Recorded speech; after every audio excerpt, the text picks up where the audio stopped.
The IMC Podcast is here to motivate and excite you about reading the Bible while in your corner. With that said, we highly encourage you to draw your own conclusions based on your personal findings in the scriptures as you journey with us on our conversations of the individual biblical characters. The views expressed by the guests on this podcast do not necessarily reflect the views of our sponsors or who they represent. Tell a friend to tell a friend to tell a friend, and keep going. Like, subscribe, and share.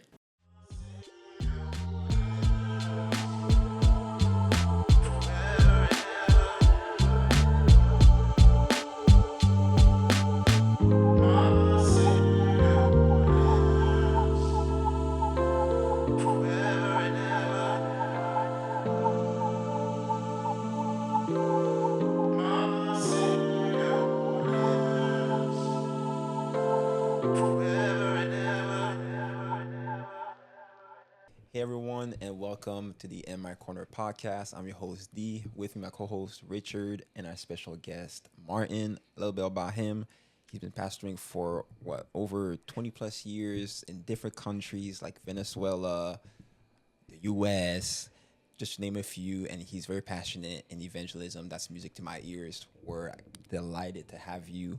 And so, Martin, how you feeling, man? Thank you, D. Thank you, Richard. My pleasure to be here, the setting. Yeah. But I'm good, thank God. Yeah. I'm just blessed. God has been good. Can I give a short testimony? Last week I was coming from Indy. Yeah. And right here, just on exit 5, my vehicle slid. Ooh.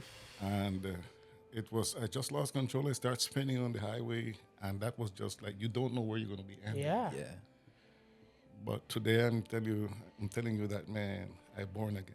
Man, God, Those few seconds become like hours, like an eternity there, and you just don't know what's going to happen next. Yeah. But I just want to start telling you guys that He's good and He's alive. The only thing I say, Lord, save me. And finally, the car ended into a ditch. It was a lot of snow, and I got stuck in the snow. But yeah, I prefer to be stuck in the snow than to be stuck underground. Yeah. Yeah. So God is good. So yeah, it's like 8 days ago. Man. So I'm just grateful to the Lord because He's faithful and He's so amazing. So yeah, thank you for the invitation, and Yeah. it's my pleasure to be here in my corner. Yeah. Thank you course. for already sharing a testimony. Yeah. On a regular day, I would say he's a bad driver, but this is God's saving. This is God's hand. So yeah, this is not something to joke with, but I'll see him behind the scenes. But yeah, we thank God for that, and you're able to make it today. Yeah. Yeah. And so, Rich, we have, last but not least, a character to discuss. It's a fan favorite. But we're here once again. Who is he, man? You think they've had enough of him yet? Nope. Because you can't get enough of him, right? Yeah. Okay, before I go on to him, I have a surprise for you. He's my boss, by the way. Really? I have a surprise for you, boss. Oh my goodness. I'm scared of these surprises from Richard. Okay, so we do a tradition on the show, and I believe you've been keeping up. You've been watching the show, so Yes, kudos to I've you. been. Where the previous guest leaves a question for the upcoming guest. Why are you making that face? Like, what? Don't worry, it's a good question. Don't Okay. It's a worry. good question. Okay, that's fine. With you, I can expect anything, Richard. That's the thing about it. So, shout out to Josh. He left a question for you, Martin. He said your name. Actually, I'm just kidding. He said, when was the time that someone was very transparent with you in your faith journey that made you come out and, tell your story and confess and, Well, one of the things that I value in life, especially about friends, is not when they're pampering you. Right. It's not when they're commending you, but when they can to do things, hey, my bro, I think you can improve in this. I think that's true friendship. Okay. So yeah, I have a very good friend. He's like my brother. Oh, He not me. was no. You no. Do you have brother? I have brothers. Yeah, do you think so? Oh my goodness. No, he's a good friend. I'm just kidding. He annoys too much, man. He's just anyhow. So so I have a good friend. We grew up together in the same church, and he's not a pastor, but honestly, it's like one of those person that even in your lowest moment, you can reach out to him, and then he would just listen, and then he say, "Well, haven't you considered from your end this as well? Sometimes in certain moments you would just be looking out at others, or sometimes putting yourself as the victim. Yeah. But sometimes it's good for someone, to see from different angle, and not just be pampering you and telling you, hey, everything is good on your side, on your own. But someone that could, in love and kindness, can say, let's pray about it. But I think you could consider, maybe you could have said this in a different way. Maybe you could have done this in a different way. And then when you think about it, you say, you're right. Right. So, yeah. So a few times, this is a friend, as I say, even in the lowest times in my life is where I could reach out to him, and he was a blessing for me. Well, thank you, good friend. Yeah. Let us know if you passed the test. Josh, if you're watching, and the people that have been, tuning in. But yeah, I hope you're not lying. Nah, he can't lie. He can't. Yeah. That's trust not him. something to be lying Yeah. or joking with. Yeah, I think he just forget that I am the good friend. He didn't say that part, but. Oh my goodness. All right, so with that, we move on to today's character, the fun favorite, the guest the cream of favorite. the crop.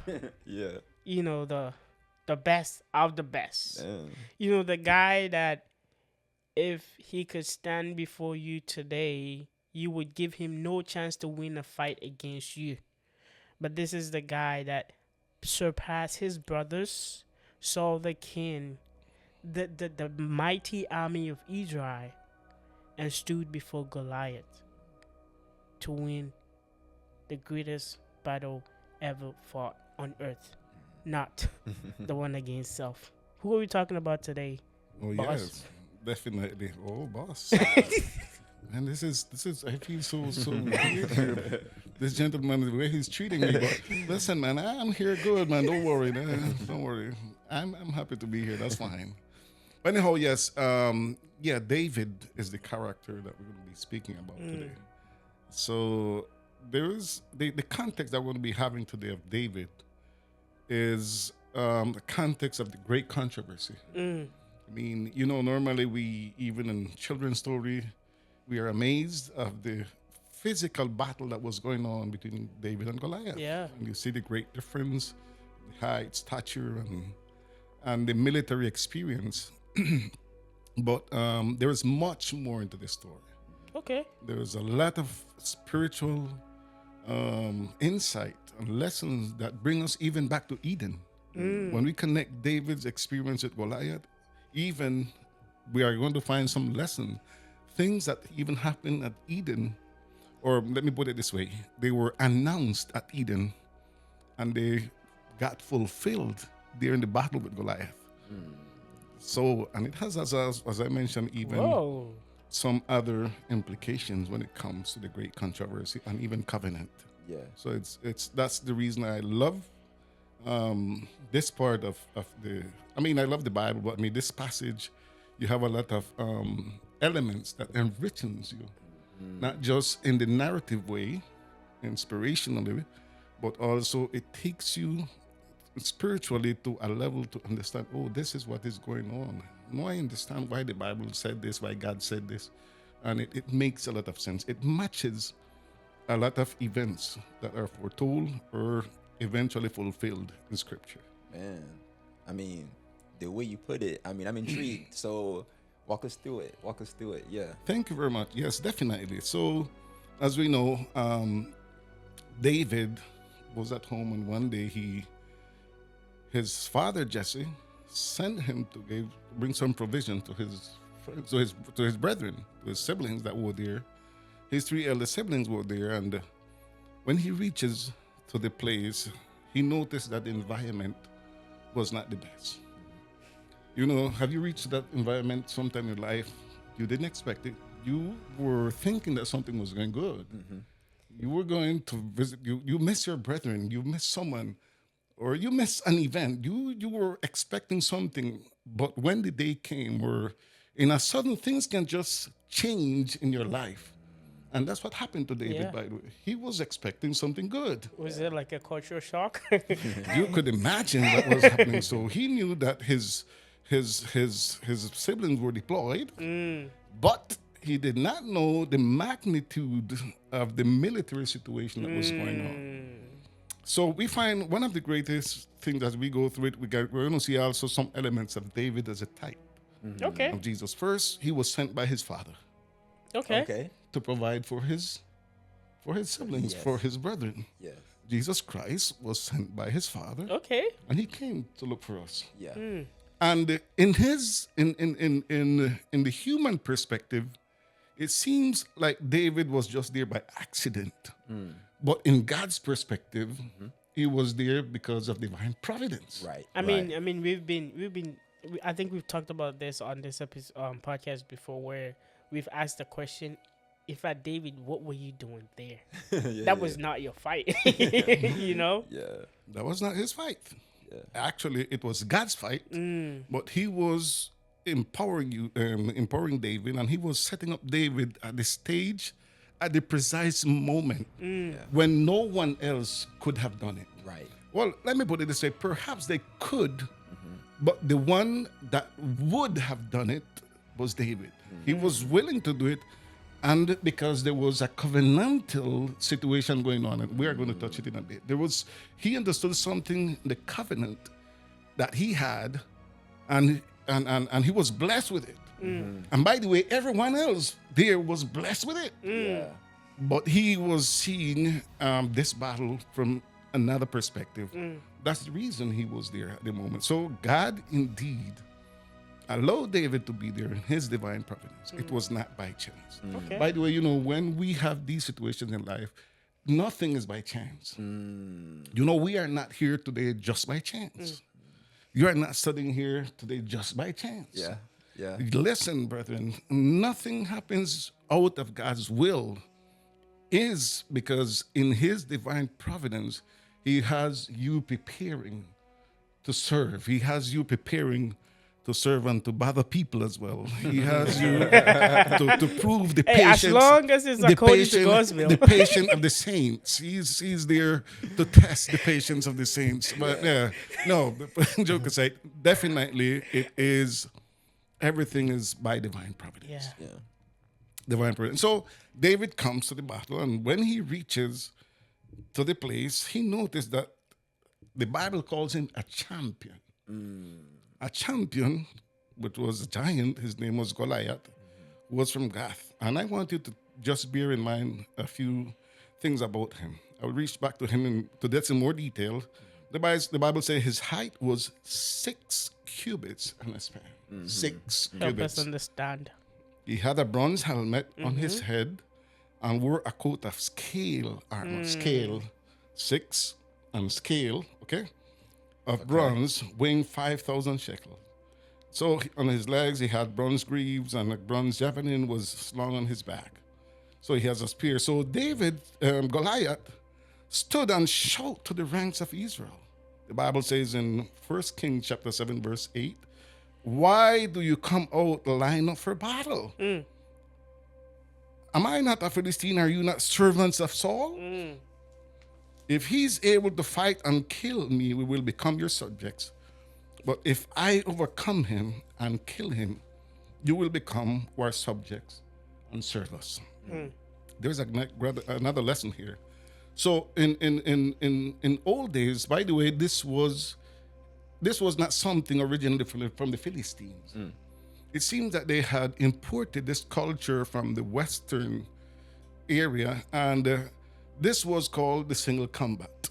Okay. The single combat was a treat wherein they would say, okay, we don't have to be shedding out this amount of blood.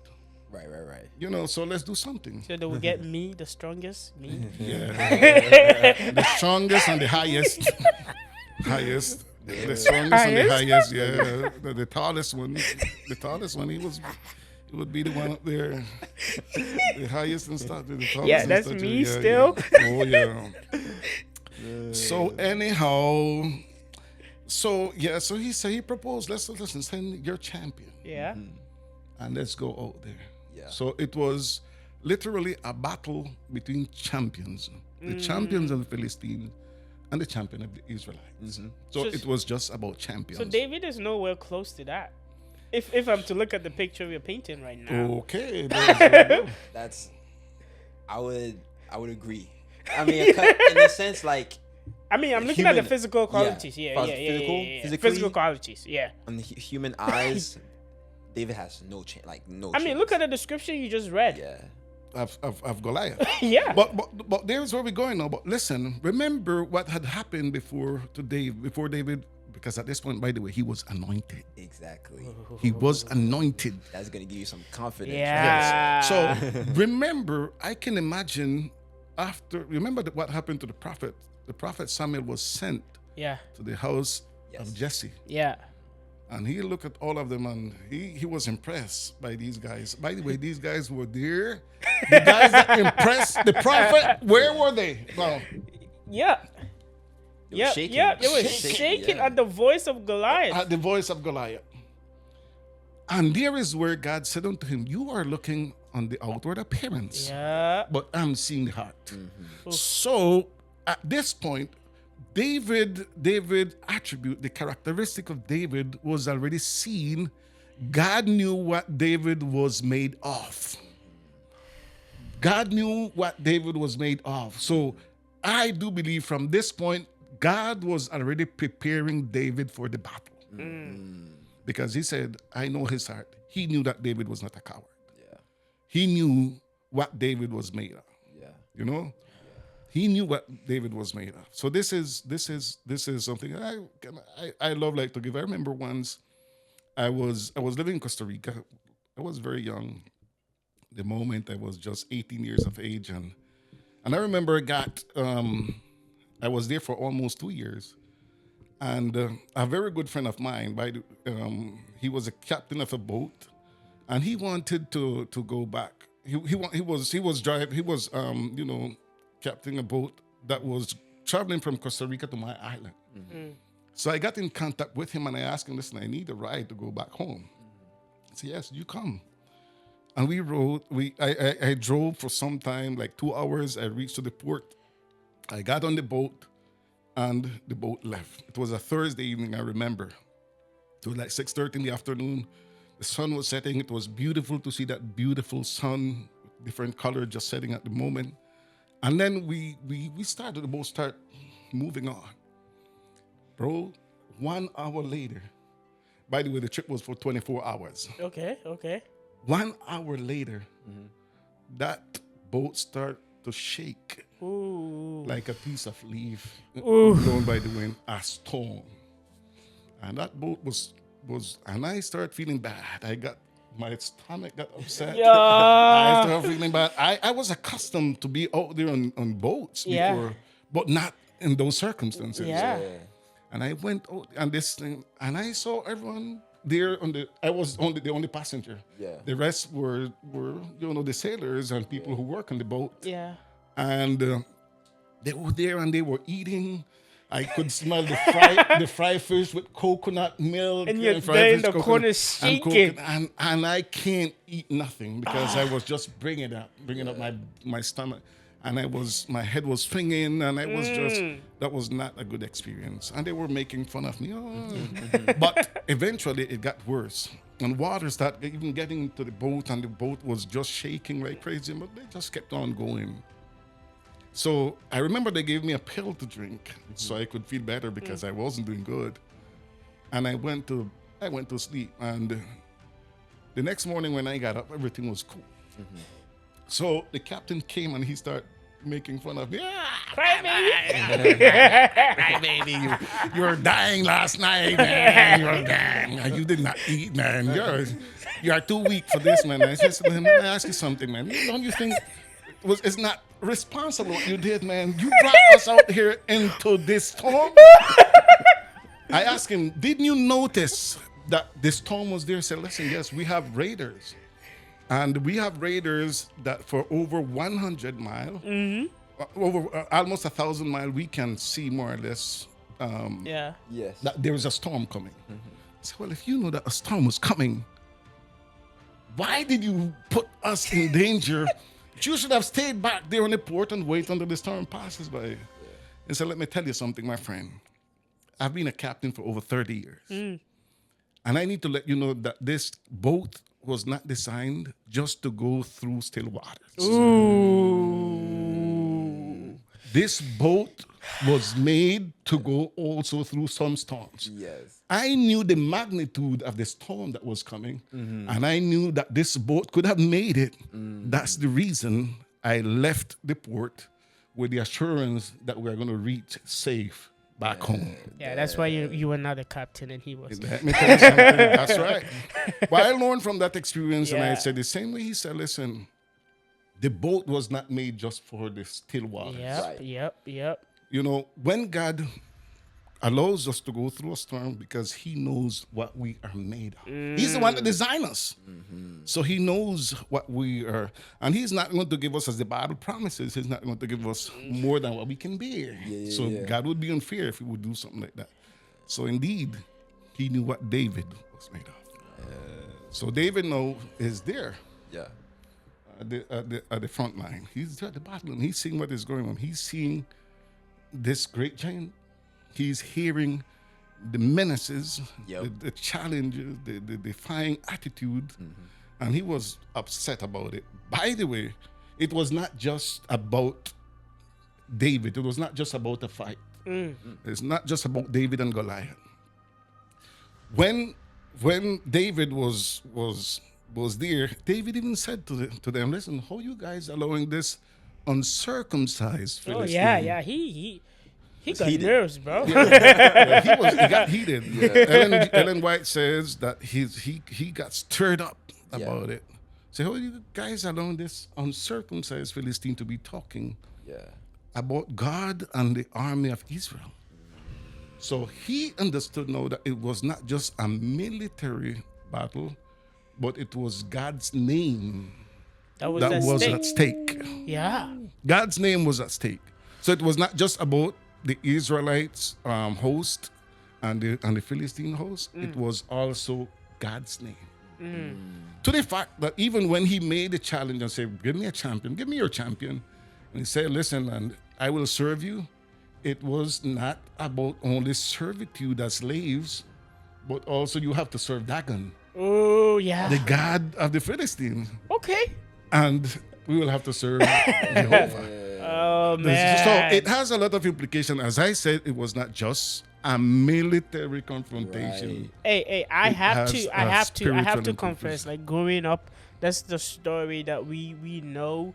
The story between the short guy and the tall big dude.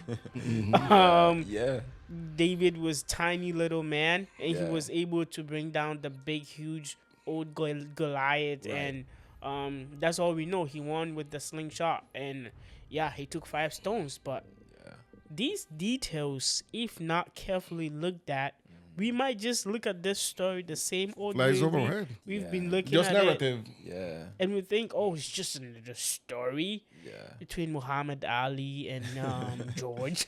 You know what I'm talking about? But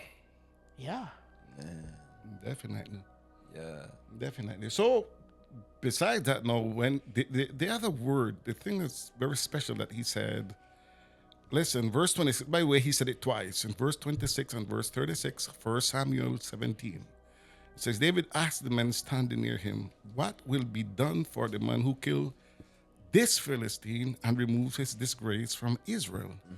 Who is this uncircumcised Philistine that he should defy the armies of the living God? 1 Samuel chapter 17, verse 26. 26, verse 26. And he also repeats the same phrase, this uncircumcised Philistine.